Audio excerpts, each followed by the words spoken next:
क्या एक राजनीतिक प्रवक्ता के घर में जबरन घुसकर वीडियो बनाए गए? क्या प्राइवेसी की सारी सीमाएं पार कर दी गईं? और अगर कल कोई अप्रिय घटना होती है तो उसका जिम्मेदार कौन होगा? ये सवाल इसलिए उठ रहे हैं क्योंकि कॉकरोच जनता पार्टी यानी सीजेपी के प्रवक्ता सौरव दास ने बेहद गंभीर आरोप लगाए हैं। और वे आरोप क्या है, इसके पीछे की वजह क्या है, बताएंगे इस रिपोर्ट में। दरअसल सौरव दास का कहना है कि कुछ यूट्यूबर्स और मीडिया चैनलों के लोग उनके घर के अंदर घुस गए। इतना ही नहीं, घर के अंदर के विजुअल्स भी रिकॉर्ड किए गए और उन्हें सार्वजनिक तौर पर दिखाया गया। सौरव का आरोप है कि इससे सिर्फ उनकी निजता का उल्लंघन नहीं हुआ, बल्कि उनके पूरे परिवार की सुरक्षा खतरे में पड़ गई है।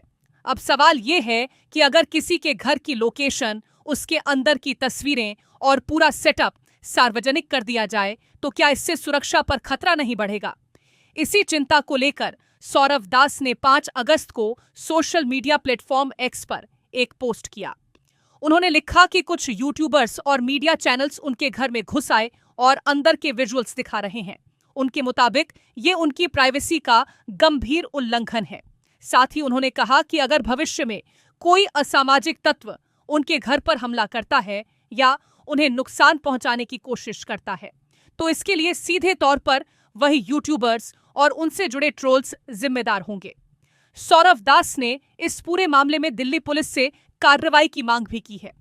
यानी मामला अब सिर्फ सोशल मीडिया तक सीमित नहीं रहा, बल्कि कानून और सुरक्षा से जुड़ा मुद्दा बन गया है। इस पूरे घटनाक्रम पर राजनीतिक प्रतिक्रिया भी सामने आई है। तृणमूल कांग्रेस के राज्यसभा सांसद डेरेक ओब्रायन ने सौरव दास के पोस्ट पर प्रतिक्रिया देते हुए कहा कि उनकी पार्टी इस मुद्दे को जल्द से जल्द संसद में उठाएगी। यानी अब ये मामला राजनीतिक गलियारों तक भी पहुंच चुका है। पिछले कुछ दिनों से सोशल मीडिया पर कुछ यूट्यूबर्स और मीडिया चैनल लगातार सौरव दास के घर की लोकेशन और उसके वीडियो दिखा रहे हैं।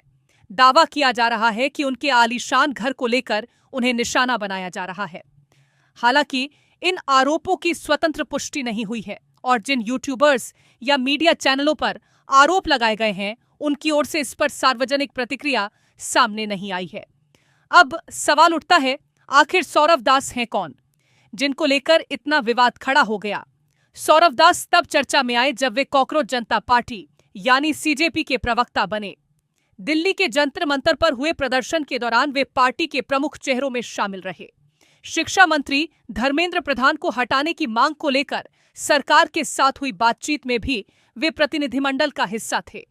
लेकिन इस वक्त सबसे बड़ा सवाल वही है, अगर किसी के घर में घुसकर वीडियो बनाए गए तो क्या ये सिर्फ पत्रकारिता है या फिर किसी की निजता का उल्लंघन? फिलहाल सौरव दास ने दिल्ली पुलिस से कार्रवाई की मांग की है, जबकि मामला अब राजनीतिक और सार्वजनिक बहस का विषय बन चुका है। आखिर सच क्या है? क्या वाकई घर में घुसकर वीडियो बनाए गए या फिर इस पूरे विवाद की कोई दूसरी कहानी भी है? इन सभी सवालों के जवाब आने वाले दिनों में जांच के बाद ही सामने आएंगे। आप इस पूरे मामले को लेकर क्या सोचते हैं? अपनी राय हमें कमेंट सेक्शन में जरूर बताएं। साथ ही और भी अपडेट्स के लिए जुड़े रहे।